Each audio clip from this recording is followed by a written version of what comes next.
Hello friends, सो जो ये common question series है उसमें आज हम बड़ा यूनिक क्वेश्चन लेने वाले हैं। निर्मला सीतारमन जो माननीय वित्त मंत्री महोदया हैं, उनके द्वारा अनाउंस किया गया there will be no income tax payable up to income of 12 lakh rupees.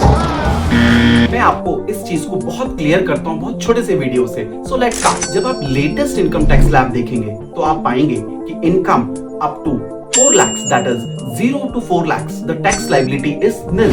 But उसके बाद भी आप ऐसा कैसे कहते हैं कि income up to 12 lakhs, the tax payable will be 0? तो बेसिकली अभी दो टैक्स रिजीम है, old tax regime and new tax regime.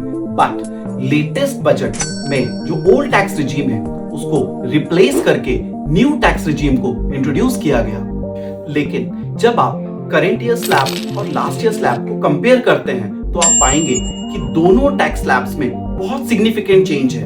और इस सिग्निफिकेंट चेंज के होने के बाद कोई भी person, even if the person is earning 10 lakhs, 20 lakhs और इवन 50 lakh रुपीस, तीनों को बहुत सिग्निफिकेंट बेनिफिट्स जो है मिलने वाले हैं। तो हम इस सेविंग को बेसिकली दो पार्ट्स में ब्रेक करते हैं, saving from tax slab and saving from rebate.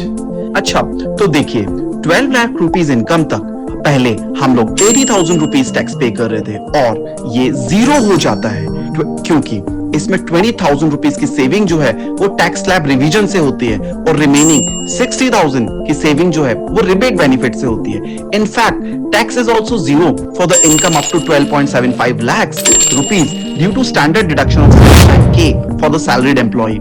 Now, this rebate benefit becomes nil after crossing 12 lakh rupees due to better tax slabs.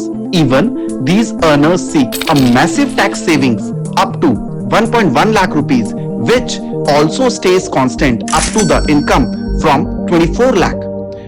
So, ये सबसे पॉजिटिव न्यूज है फॉर फाइनेंशियल ईयर 25-26।